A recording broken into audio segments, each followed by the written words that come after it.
Welcome to Cardboard Conjecture. We're a podcast about board games where we have opinions and conclusions formed on the basis of incomplete information. This episode of Cardboard Conjecture is brought to you by these great Saskatoon businesses: Amazing Stories Comics on 8th Street, Dragon's Den Games on 8th Street, and Breakout Escape Rooms on Faithful Avenue.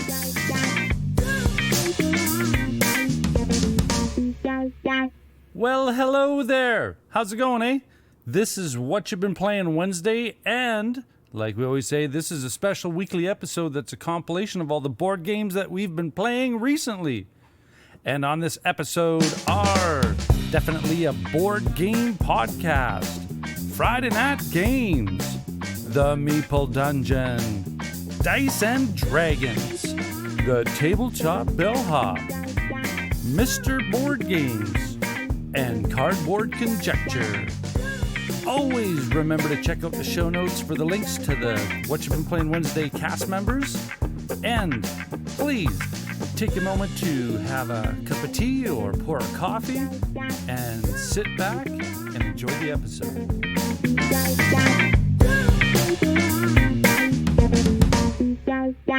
Hello, I am Aaron Milich.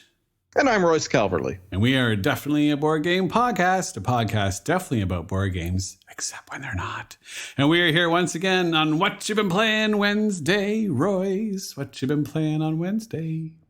What have I been playing? So I am I don't drink coffee. No. I drink a lot of tea. I'm really into tea. And I love games about tea, and I have a surprisingly high number of them, although I have quite a few games about coffee too. But this is one that I think didn't get the buzz, didn't get the attention that some of the others did. So this is called Ceylon. Right. This is an area in Indonesia, I believe. Okay. I might be wrong about that, and people are going to yell at me, but I think that's what it was, where this type of tea came from. So this is a game by Chris and Suzanne Zinsley, and it's a really interesting game where you are planting tea, harvesting tea, selling tea for various contracts. You are increasing the technology to get the tea in order to do better and more actions. And you are trying to influence the counselors of the various areas. And it has a really nice, not interactive board, but a textured board, I guess. When you set it up, it has levels, and white tea grows at the highest, the green tea at the medium, and the black tea at the lowest, and the black is the most common, the white is the rarest. Really neat, really interesting. My only thing is there's a lot of random abilities for the counselors, and some of them I don't think are very good. There's one, for instance, that lets you plant without moving effectively. And I feel like that takes a lot from the game, the strategy out of the game. So I think you really have to think carefully about which powers you give the various counselors when you're influencing them. But other than that, I think this is a neat game. It's really interesting. I'm looking forward to playing it with more players. That's Ceylon by Chris and Suzanne Zinsley. Very cool. I've been playing another Uwe Rosenberg game. I like Uwe. I love him a lot. This one came out in 2016. My version is on the Spiel V's label, I guess. And it's right. Cottage Garden. And it's right. My version is a Stronghold Games release. So yeah, mine's on this original one. I don't even remember where I got my copy, to be honest. But really, really, really like this game a lot. I love polyomino games. I love pretty much all of Uwe's polyomino games to a certain degree. Cottage Garden is the first of a trilogy. The second one was Indian Summer, and I gotta say, didn't love it as much. Even though it was more complicated, I thought the simplicity of Cottage Garden was the big winner. I haven't played Spring Meadow, but I'm not sure I'm going to after Indian Summer. I'm going to stick with Cottage Garden, my patchwork as well, and I have a New York Zoo, which I haven't opened yet. But this one is one I love to get to the table because everyone I play it with really enjoys it. It's somewhat relaxing. You're basically just collecting polyominoes and filling up your gardens and collecting points. And whoever has the most points wins. Pretty much as straightforward as that. What I loved about it was a little wheelbarrow it comes with, and you kind of lay out all the plants in a big line, and the wheelbarrow just kind of goes along and picks up the flowers, and you throw them in your gardens and grow. Really fun game. Really easy to play. You could teach anyone. It's over in about half an hour, 45 minutes. Really fun, gentle, 2 to 4 players. And great one from Uwe Rosenberg. And like I said, looking forward to playing more of his polyominoes. So a couple of weeks ago, you talked about patchwork, and at the end I said, hey, how does this rank? Do you like Cottage Garden better or worse than patchwork? Wow. I like them both equally, I think. Cottage Garden, obviously, you can play with 4 players. Patchwork is designed for 2. Most of my experiences during COVID have been a 2-player situation. But Cottage Garden plays great with 2 as well. I don't know if I like either better than the other. To me, they're just different enough that they feel different, even though they are both polyomino games. And there you go. So an opinion that is both an approval and a little bit wishy-washy. We have Aaron Miller. That's me. Royce, where can they find us? They can find us pretty much anywhere that podcasts live. If you want to listen to the Definitely a Board Game podcast, we're on Spotify, we're on iHeartRadio, we are on iTunes. We can download us from our BuzzFeed site, or Buzzsprout site, sorry. Buzzsprout, yeah. Just do a Google search for Definitely a Board Game podcast. We'll pop up, I'm sure.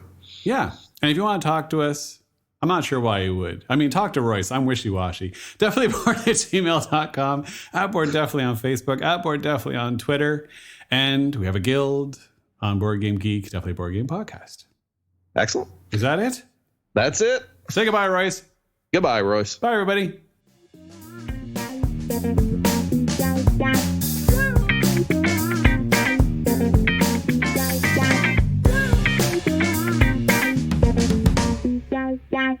Hi, I'm Matt. And I'm John. And we're Friday Night Games. Find us on Instagram at Friday Night Games _official, Twitter at Friday Night GMS, and on our website at FridayNight.games. Hey, what we talking about tonight, John?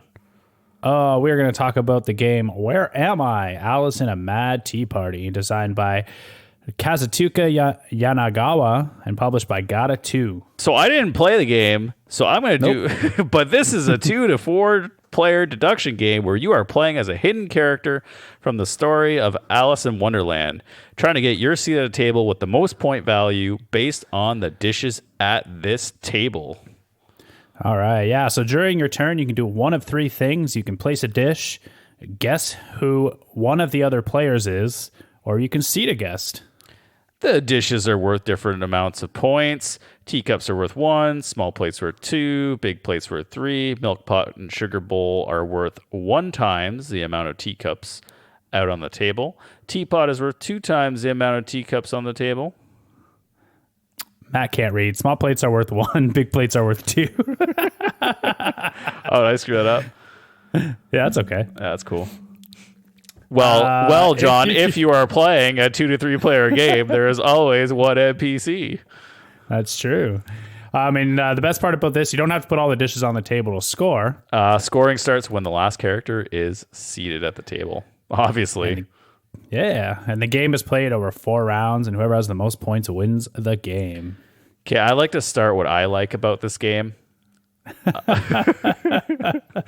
I actually haven't played it, so I don't know. It sounds cool. I love Alice in Wonderland. Like it's a big math thing.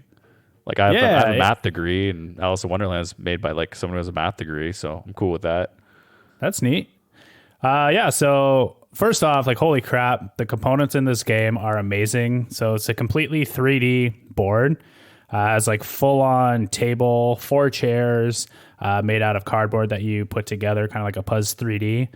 There's actual dishes. So the dishes are made of like the same material as a legit teacup set, and they look the part too. Super quick, super easy to learn and play. And there's a ton of strategy in the game mixed in with some luck. During your turns, like when you're placing dishes, you want to set yourself up as best as you can without making it obvious who you are. So you have an empty table and you're taking one dish at a time and putting it in a spot on the table. It doesn't need to be the same spot. Just to try to see where you can make the most points. And then, but what's cool about it, part of your turn, you can place, seat a character, but you can seat any character. So if you think your opponent's one character, you can put like the non-playable character on the seat with the most dishes. But you got to be careful because, you know, if you don't guess correctly, you can put the opponent's character in that spot, which I did several times while I was playing with my wife. Nice. But a good strategy to use if your opponent hasn't guessed who you are, seat as many characters as you can so that they don't earn those points. Because if they guess your character correctly, you have to give them 2 of your points. So I have a question for you. Why would I play it? You know what? It's I think you'd like the strategy of it, and I think you would like the deduction of it to try to guess who the players are without having like a ton of information. It gets a little interesting once the players have been seated and you kind of see where they're putting dishes, especially if you don't seat your own character. So you're trying to give yourself some points without making it obvious. But it's pretty fun. I enjoyed it. Like I said, it looks beautiful, and I think I'll bring it to game night next time. Yeah, your pictures look pretty amazing. I actually thought you were taking pictures of your own tea set when you took pictures. Yeah. So pretty neat. So what didn't you like about it? There's a couple things. So first off, this game was a Kickstarter based out of a company in Japan. So the rules are very poorly translated. So it's kind of like they went to like Google Translate and was like copy paste. There's a lot of spelling errors and a lot of things that don't make a ton of sense. That's how we translate out. That's how we translate at work. Keep going. Right. So we had I had to watch a video to see how it was played.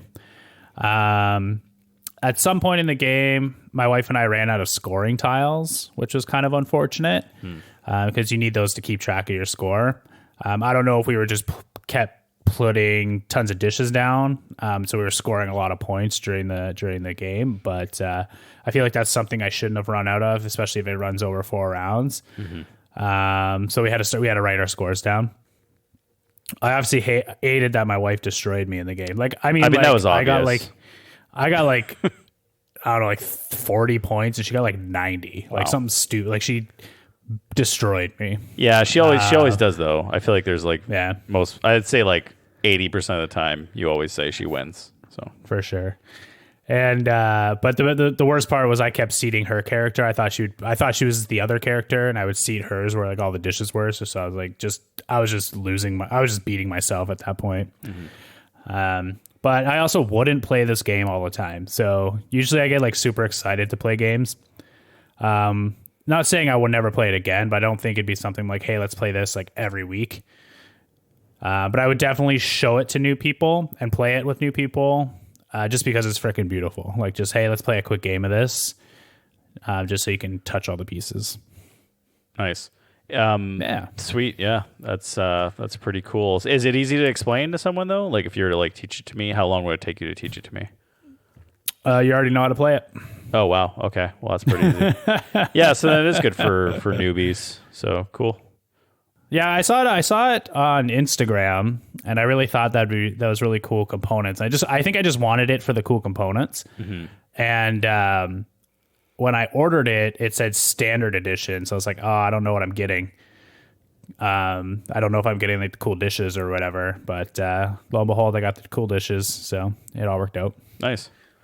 Yeah. All right, cool. So if you like what you hear, you can find us on Instagram at FridayNightGames_official, Twitter at FridayNightGMS, and on our website at Friday Night Games. Thanks, everyone.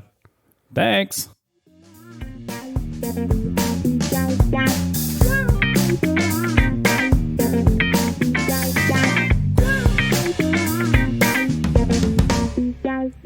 Hello, everybody. It's Rob and Anna-Marie from the Meeple Dungeon. Hello. And we are back recording for the Whatcha Been Playing Wednesdays podcast. And this week we have a different kind of game to talk about. We were sent a demo copy of a game headed to Kickstarter here this week.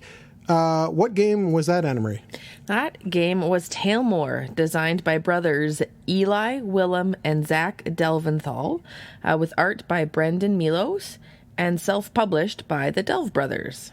Or Delve Bros, I think it's called. Delve Bros Games, kind of. Delve Bros. Like? Yeah, Delve Bros. Yeah.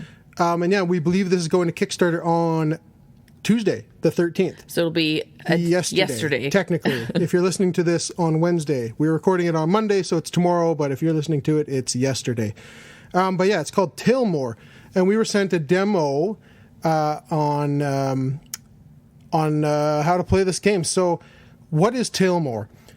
It is an app-driven dungeon crawling game with exit and unlock style aspects, puzzle solving, with app-driven RPG Final Fantasy style combat, with a tiny bit of deck building.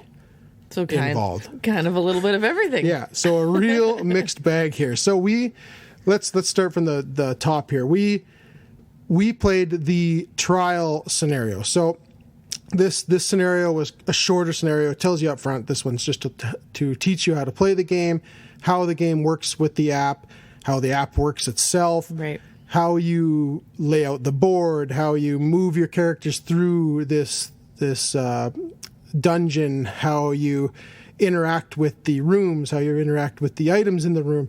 And it is all done with this app. So it's 50-50 almost. It's almost half the game is on the app, half the game is on the board.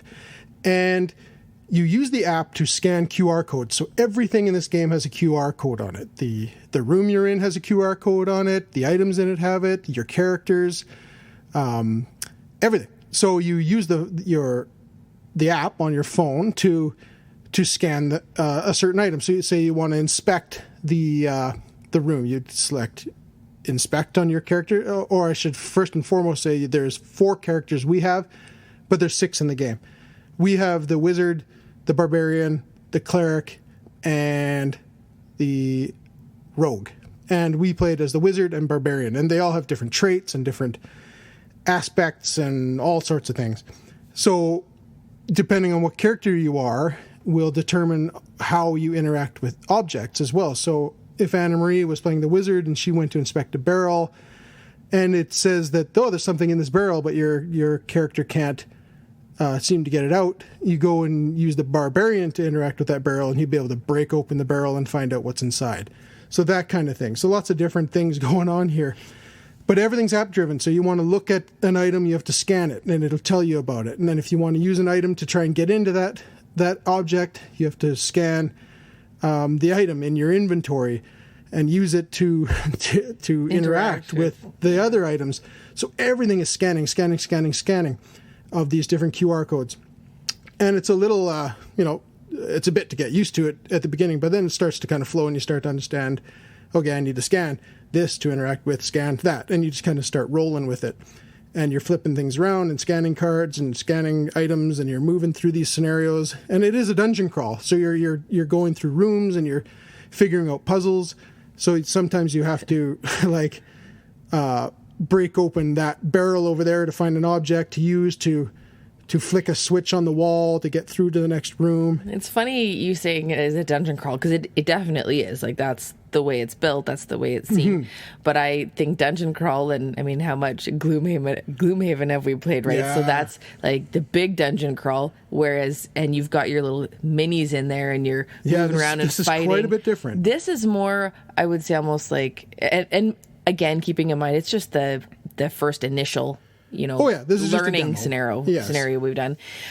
It's a lot more story driven too. So there's a ton of narrative, and it comes up on your screen as you when you inspect the room. It'll tell you a lot of history about that room, what you see on that wall, what you see on this wall, what you see on that wall, what you notice over there. So it tells you a whole bunch of stuff all written down on the screen for you. Yeah. So I liked that it was the narrative was going through, and then I liked the fighting. That was kind of fun. Yeah. So the combat. Let's talk about that. The combat. So the way it works is once you find yourself interacting with some bad guys, the combat is done on your screen, very a la Final Fantasy, like RPG from video games. It's very cool. Like you see your characters animated on the screen, and you see the bad guys animated on the other side of the screen. And then you're scanning your cards from your hand to do certain moves. So if you draw your first hand of 5 cards, and you might have like a big axe swing or something you want to use, and it tells you how much damage that swing is going to do, if it hits, because sometimes it won't hit depending on luck, because it tells you that kind of its degree of likelihood on whether or not it's going to hit or not. and you select your move. Anna Marie would select her move for the wizard, and then we'd select go, and then they would kind of do their jump across the screen and hit each other and jump across the screen, and they hit us. That made me think a lot of Street Fighter, like the animation kind of. Yeah, it has kind of not playing Street Fighter, but just the way that they. I don't know. The animation reminded me these of it. people will definitely know what I'm talking about with Final Fantasy, where just the RPG classic PlayStation style combat. It's really that's the best way I can describe it, and it's really neat. But yeah, the animation was very Super Nintendo-y, 16-bit or whatever that was back then.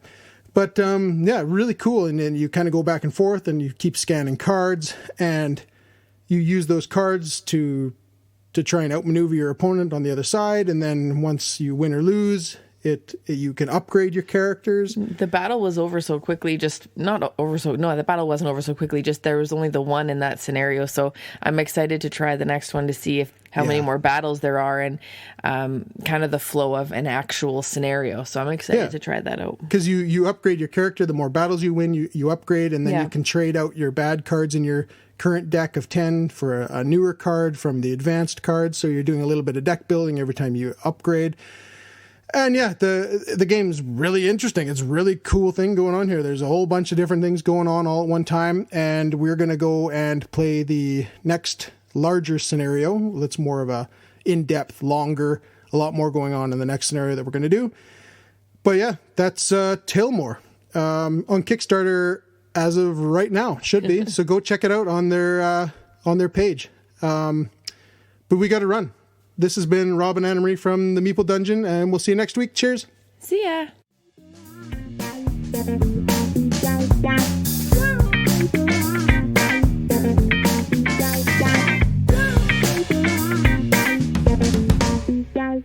What up, gamers? I'm Jayson. I'm Julie, and together we're Dice and Dragons. You can find us on Facebook, YouTube, Instagram at Dice and Dragons, and on Twitter at Dice and Dragon.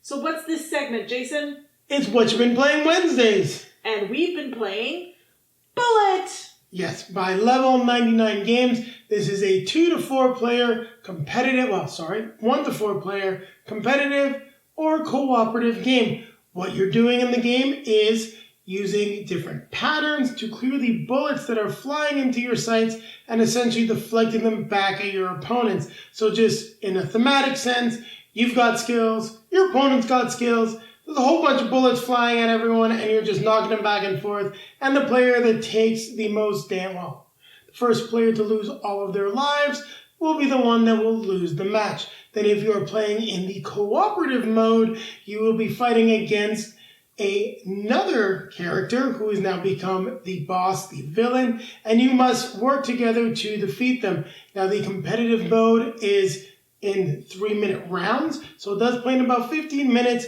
and it will play a little bit longer in the cooperative mode because you really gotta work together, and those boss patterns can be fairly nasty. Now we did talk a little bit about this last week, so we're doing a deep dive on it, well, as much as we can do in a few minutes for this week's segment. Well, yeah, but we continued playing the competitive, and we also played the cooperative now. Yes. Last time we'd only played one game, I believe. Yeah. I mean, so I think that the best thing I can say about this is it really is a quick game when you use that timer. That really nerve-wracking timer. Yeah. It's really cool because this is based on a video game. So it's that shoot 'em up style from Japan. And they've done a really good job of bringing that quick, fast-paced gameplay to the table. And the timer, 3-minute segments, is the theme for all of the different heroines. So I thought that was pretty cool. And yes, they're all heroines. None of them are really bad people. So one of the things I thought was, the heroines, what I can say now since we've played a lot more of them is they're not all as easy to play. I mean, I think we alluded to it a little bit last week. The character you played was hard to play. The math, the one that you had to calculate the different patterns. Yeah, that wasn't on the segment last week. Oh, okay. We'd only played one game, if I'm not mistaken. Or maybe it was and I'm just remembering wrong. Anyways, all that to say, I have one hero that I like playing because she's really This is a fast-paced game, so things move fast. She's fun to play because she's simple. She basically offers you 4 patterns instead of 3. And I was able to clear a lot with her, so it was, right up my alley. Yeah, that's Esphere. Actually, I believe she's also the designer's favorite character, according to the Level 99 Games Twitter account. You should check them out. They're very interactive with their fans. It's pretty cool. And I've been playing a lot of, I think it's Ikolu, the girl that has the 3s, and she can be fairly devastating, especially when you play her 3 patterns. You get rid of all 3 bullets in her sight, so you can just do a massive amount of damage. Well, not deal damage, but send a massive amount of bullets incoming into the other player's area. And I gotta say, we don't have anything like this at all. Like, just the way that you're tossing the bullets around, using the patterns, we don't have any type of like cooperative or competitive puzzle that plays like Bullet.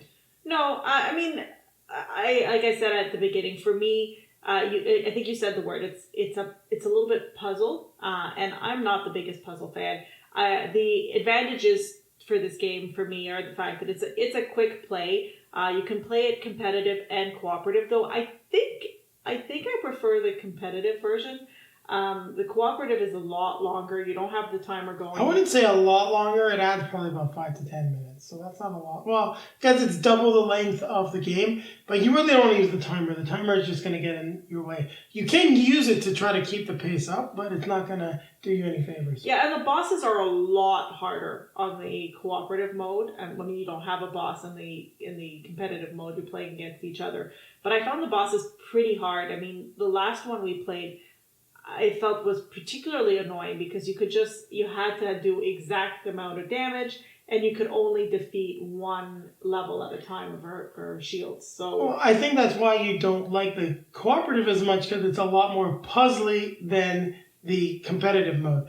And that being said, I think the competitive mode, even though you're like knocking bullets back at other players and it's definitely like head to head, you don't have a lot of negative effects that you can do to other characters. It's basically play your game as well as you can, and the person that plays the worst is going to be the one that loses the game. Yeah, so the last competitive game we played, you lost because in the third tiebreaker, I think. Yeah, the tiebreaker is a little lame. I get why they have it, but we basically both died at the same time, and then you just draw bullets based on what's still in your sights to see who's the last person that gets hit. Well, I guess it does take into account the work you did, because you are drawing bullets and dropping them through your current sight. So if you did poorly, well, there's a higher chance you'll get hit first. Yeah. I mean, so I think I would say there's not a lot invested in the game. It's a short game. But I mean, like you say, it is definitely something very different that we don't have anything like in the collection. And I can see this one sticking around for quite a long time, especially as we go back to in-person gaming. We're not quite there yet, but hopefully we'll be hosting game nights in the near future. That 15-minute playtime, this is the kind of game that you can set up before everyone shows up, and you can get multiple plays in competitively quite easily, and it's a great kickoff to the evening. I think that's all I have to say about it. Yeah, so make sure that you check out our review of Bullet. We're going to also teach you the game, both the competitive and the cooperative mode. So it'll be maybe a little bit of a longer video. Maybe I'll split it off. I don't know. But our review will be coming right after this one. So we need to remind everyone to keep playing games.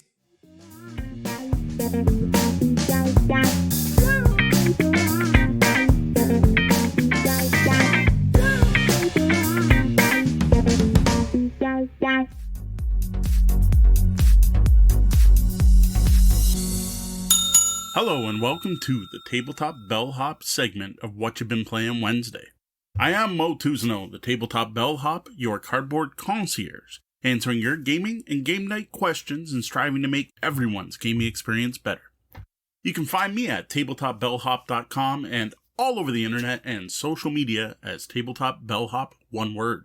If you've got a gaming or game night question for me to answer, send that to questions@tabletopbellhop.com or visit that webpage I just mentioned and click on Ask the Bellhop. Of course, the question I'm answering here today is what you've been playing lately, taking a look at what I played in the last week. Now, things are finally starting to open up here in Ontario, and because of that, I was able to get some gaming in with the extended family, and finally got to play some games off the pile of obligation that play way better with more than 2 players. Now, before I get onto those 4-player games, I do want to start with the fact that my wife and I have started exploring the Emergence of Shy Pluto expansion for Space Base.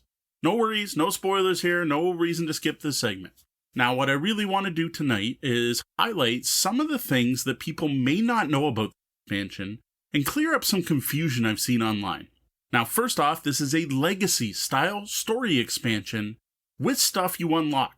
No, you don't need the same players for every session or even the same player count, though anyone joining in partway through may want to go back and read through the story cards to see what they missed.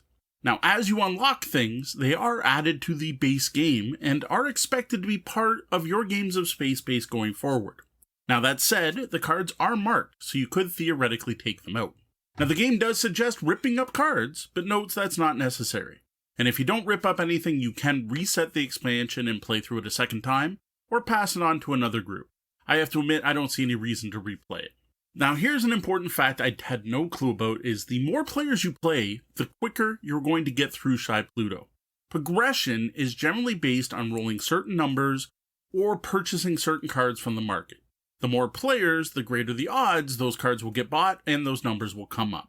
Now, overall, my wife and I have been liking the changes, though it is leading to longer games, which could be a bad thing. Now, at this point, we're only partway through, so that may change. Maybe we'll get to a position where it actually does something to speed up the game. Now, there is one big aspect of Shy Pluto that was shocking to me. Now, again, no real spoilers, but there is a new mechanic in the game that, to me, breaks the core concept of Space Base, the concept of Space Base. To me, the core concept of Space Base is the fact that every player is engaged and interested in every role. This, honestly, is no longer true once you start playing with Shy Pluto, and I've thought that was a very odd decision by AEG. Next up is the first game we play with the extended family, and that is Trap Words. This is a word-based party game from Czech Games Edition that combines word guessing with a dungeon crawl theme. In Trap Words, you build a dungeon out of tiles, each of which has a number on it. Your adventuring party starts on the lowest number tile, and a randomly generated monster starts on the last tile. This is a team-based game, and each team gets a random word that they'll eventually pass to their opponents. But first, your team is going to use this word to write down a number of trap words. You then pass the word to the clue giver on the opposing team, which changes every round. That clue giver starts giving out clues, trying to get their team to guess the word. Now, if the clue giver says any of your team's trap words, the round ends and they lose. If they manage to guess the word without triggering any traps, they move on to the next room in the dungeon. Once you reach the boss monster, you enter a boss fight with some restrictions based on which monster you're fighting. If your team defeats the monster, you win. Now, if neither team defeats the monster in 8 rounds, then the monster wins and everyone loses. Now, there is a bit more to it than that, like cursed cards that affect whichever team first enters a cursed room and so on, which is a bit of a catch-up mechanic. And there are some significantly detailed rules about what clues can be given and what trap words can be used. But overall, that's Trap Words in a nutshell. Now, at this point, we've only played once, and it was pretty solid. My mother-in-law loved it. Everyone else thought it was pretty solid. Now, quite a ways back at Tabletop Bellhop, we reviewed Letter Jam, which is another word-based party game from CGE. Actually, I received both games together. Well, Letter Jam you can play with lower player counts, and I've got to say both my wife and I did prefer Letter Jam of the 2 games. At least so far. We are going to give Trap Words a couple more shots. We've actually got a game lined up Friday with a different couple. So we'll see if that changes my opinion. Next up, I've got another 4-player game that's been sitting in my pile of obligation far too long, and that is Guildmaster from Good Games Publishing. Now, I've mentioned on this very show how this game didn't really work for my wife and I, and 2 players I honestly said that it shouldn't be on the side of the box. Now, I am pleased to announce that this game is great at 4 players. All of the stuff like auctions, bribing other players, rising building costs, and the prisoner's dilemma of trying to decide whether or not to cooperate when multiple teams attempt the same contract, all the stuff that ruined the game for only 2 players worked great with 4 players. In our short game, which is a 6-round game instead of a 9-round game, all of the possible conflicts came up at least once. We had 2 players both attempt the same contract and agree to work together to complete it, coming up with an amicable way to split the loot. My mother and I had a real rough time getting hosed multiple times, waiting too long to hire adventurers. She would get to the guild hall after it was already empty because everyone had already been hired. Multiple times, players were denied building improvements they wanted for their guild hall due to one or more other people getting to hire builders first, which raised the cost of the workers due to increased demand. And so on. Things like this all happened in our game. Overall, I'm actually shocked by how much better Guildmaster does play with 4 players when played. Now, I've been talking to people at Good Games Publishing. I actually contacted them about a couple of rule issues. No, not their fault. The rules in the game are very clear, and everything I wanted to verify with them was confirmed that we interpreted it correctly. So the rulebook's excellent. But talking to them, they've asked me to try the game again with 2 players. After playing a few more games at 3 and 4 players. And they specifically want me to play a 2-player game with someone who's more experienced with the game, which again would be my wife. She's been involved in all the games. So my full review of Guildmaster is going to take a bit longer to go, but I think it's going to be worth going back to and giving them the due diligence to give the game a shot once you have experienced players. Now, the final game I got to the table this past week is Tapestry from Stonemaier Games. Now, Jamie sent me a review copy of this one, and I was so excited that I cracked it open. I recorded an unboxing video, which actually should have went live today on YouTube, and I got in my first play all in the same day. That doesn't happen often. At this point, my wife and I have only played this one time, 2-player only, and we loved it. As I think everyone knows at this point, the production quality in this game is over the top, to the point of even challenging Mechs vs. Minions for the best looking game I own, at least games I own that I haven't spent any additional money to upgrade. Just out of the box, the game is amazing. I was also shocked by the succinctness and brevity of the rulebook. This Civilization game only has a 4-page rulebook, but that's all it needs, because the entire complexity and depth of the game is actually the interaction of the cards and board elements, stuff that doesn't need to be explained in a rulebook. I was really impressed for that. Now, I did call this a Civilization game, which will, I'm sure, upset some people. As for those of you out there saying it's not a Civ game, I don't get it. I honestly don't. Like, please explain it to me, because I don't get it. Because this is a full-on 4X game. You've got elements of exploration, exploitation, expansion, and extermination. Yeah, sure, mechanically, you might just be moving a house from one board to another board, but moving the house represents advances in culture or agriculture. And so what if your medieval society develops the air conditioner? A game doesn't have to be realistic or historically accurate to be about civilization building. I think this is a great civilization game, but an anachronistic one, which people may be having a hard time accepting. So that's it for this week. Those are the games that hit my table. Find lots more gaming content at tabletopbellhop.com. Be sure to check out the Tabletop Bellhop Gaming Podcast, which we record live Wednesday nights, 9 p.m. Eastern at twitch.tv/tabletopbellhop. Edited episodes of that show will be showing up on your podcatchers on Tuesday mornings. And also, join us for Sunday Brunch with the Bellhop. This is a new live show we've started Sundays at noon that is completely unscripted, where I just chat with my best friend about whatever topics are of interest to us at the time. Note that show is explicit and may not be family friendly. Our main podcast always is family friendly. For the Tabletop Bellhop Gaming Podcast, I am Moe T, Tabletop Bellhop. Good night and game on.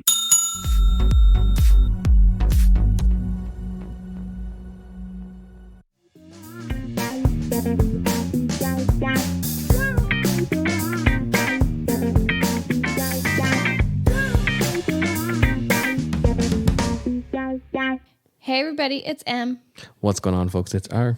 And together we are Mr. Board Games. You can find us on Twitter and Instagram at Mr_LonelyTable. And on YouTube by following the link on our profile or searching for Mr. Board Games on YouTube. Today is What You've Been Playing Wednesday, which we haven't been actually involved in the last while. And I'm going to steal one of our castmates' thunder, but I'm not going to do the exact same thing. Just a couple episodes ago, our fellow castmates did Overboss, and that is what I'm going to talk about. We're going to talk about today is Overboss, but we're not ripping them off completely because our opinions are different. Completely different. So, long and short, we won't take up too much time, because if you just watch that episode or listen to that episode, you'll figure it out.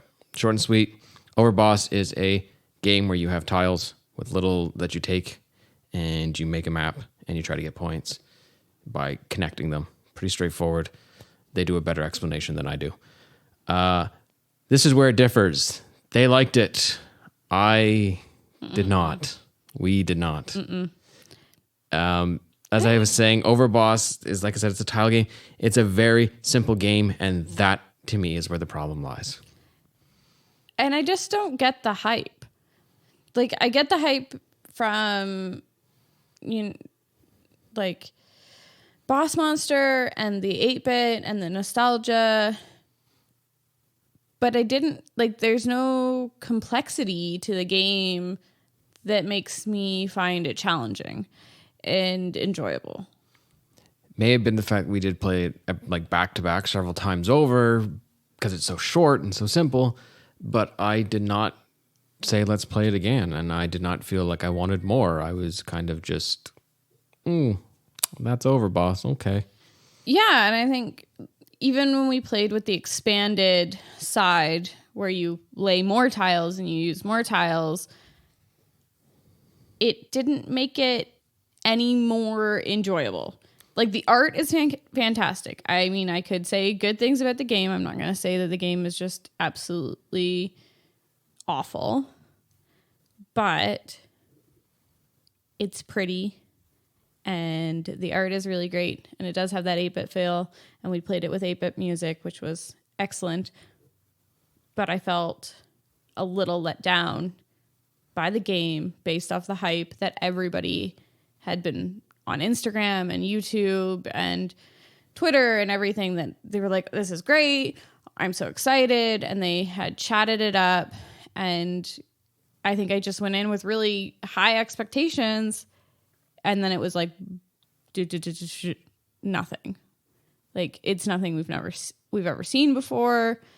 There's better tile laying games out there. We own better tile laying games. And I just felt disappointed. To be fair, we didn't do the whole advanced rules with the tactical cards and stuff. That's a different thing. Maybe we'll give it a go. It's not to say it's a horrible game.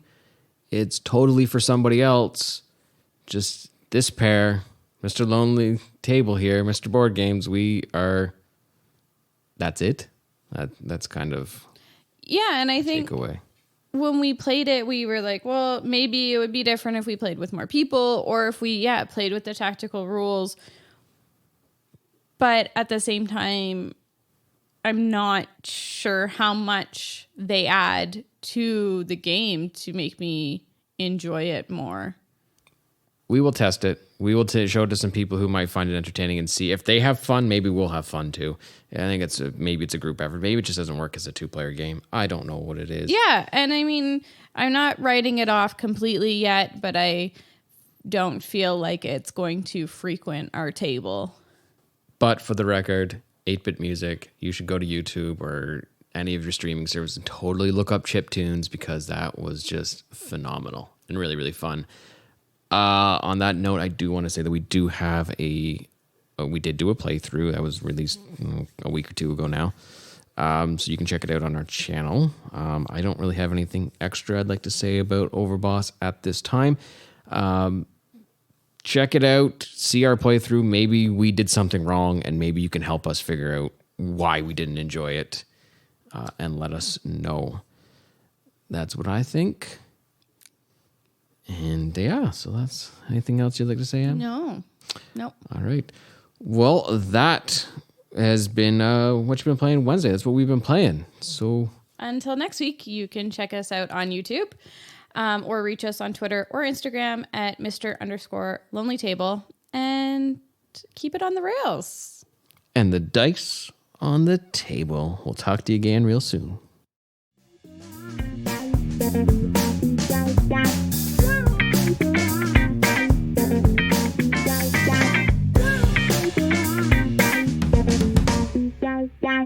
Hello there, this is Norm from the Cardboard Conjecture podcast and Bridge City Board Gamers here in Saskatoon. And it has been a while since we've gone to the Facebook community thread to see what you've been playing Wednesday. So let's have a look. And First up on the menu is Jeff, and Jeff's got a good screenshot here. I'll go through the games that he's been playing recently, and Baron Park, Cloud Age, Concordia, Cubitos, Explorers of the North Sea, I believe, Hallertau, In the Hall of the Mountain Kings, Merchants and Marauders, Smartphone, Steampunk Rally, The Gallerist, The Quacks of Quedlinburg. I think I got that one right. Wow, that's a great lineup. And he looks like he played Hallertau the most. And that's the new Uwe Rosenberg. Pardon my pronunciation. Love me some good Euro. So, wow, Jeff, that's a great variety. I saw some Vital Lacerda there with Lisboa. Yeah, like that one. Next up, Jayson has been playing Castles of Burgundy, Ticket to Ride, and Uno Flip for us. Okay, that's interesting. Uno Flip. Never heard that one. Okay. Castles of Burgundy. I love that game. That is one of my dearest games. Tim has been playing Wingspan, Terraforming Mars, Castles of Burgundy, Century, the Gollum edition, Endless World, Seven Wonders Duel. Wow. Wingspan. I got to get that one out again. That one has such a great solo play. But you know what? We get to play games in public again. All right.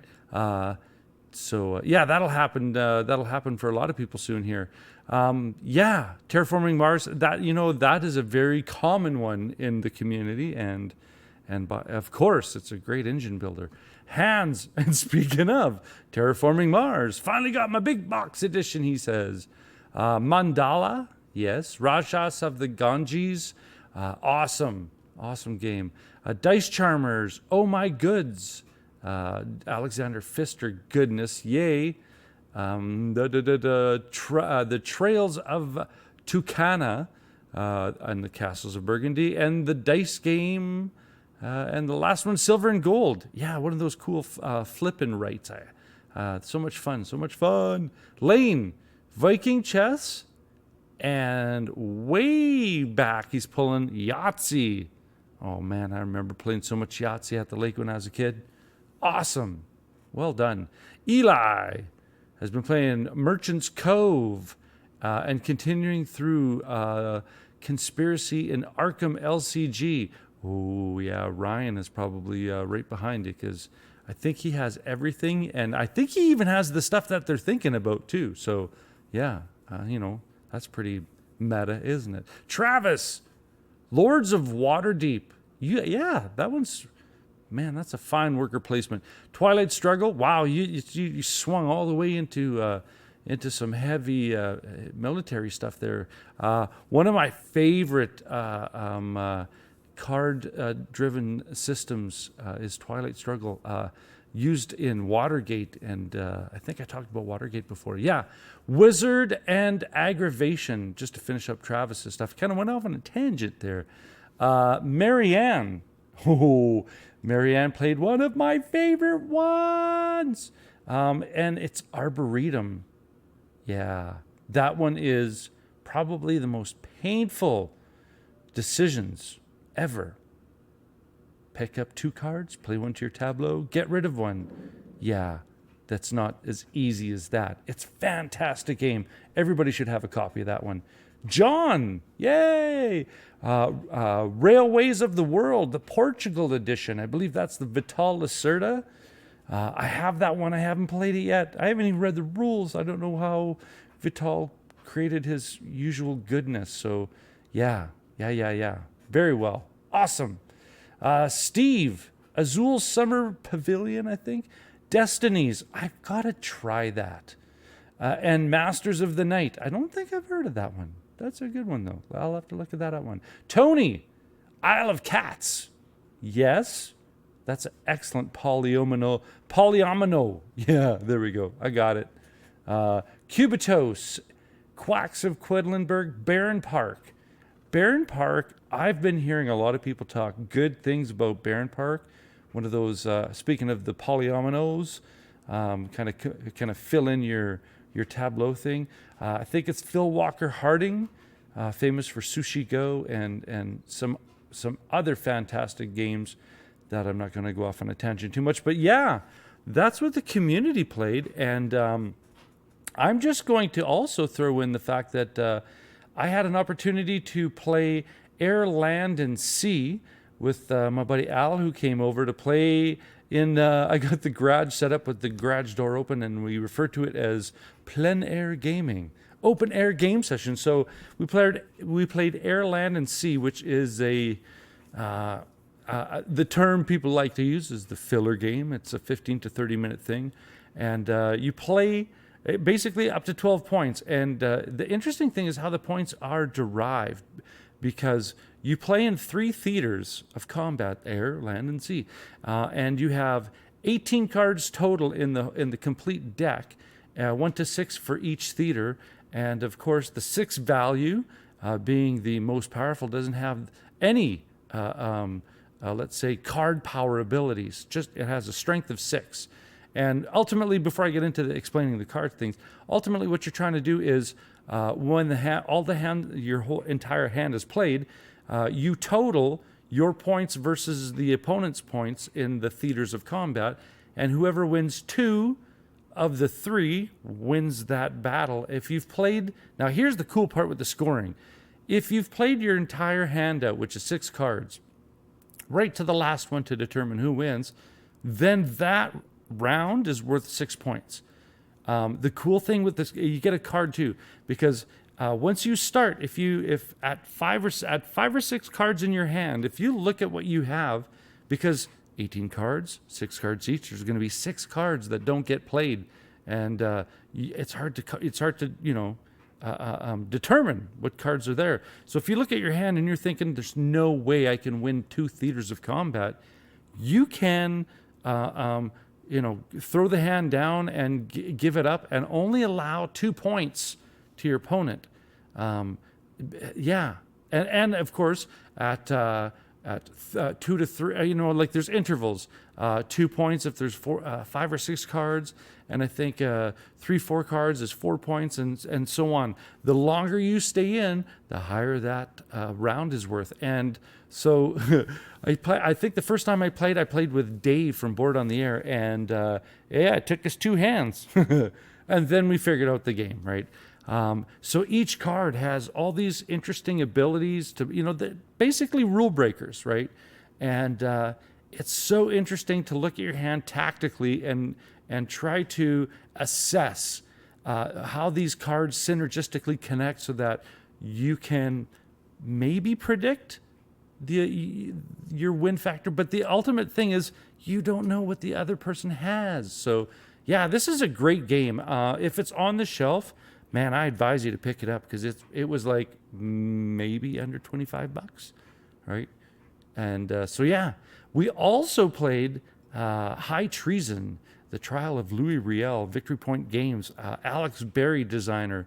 And Al and I are, for those people who don't know, Al and I are history, social studies teachers. So definitely, good Saskatchewan history here.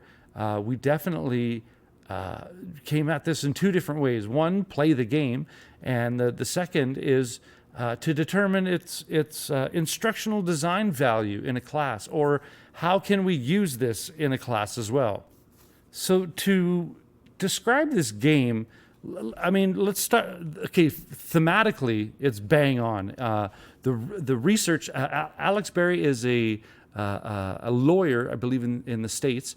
And his research was impeccable, to the anecdotal evidence that both Al and I are familiar with because of our proximity to, geographically speaking, our proximity to these events talked about in the game, and the individuals, right?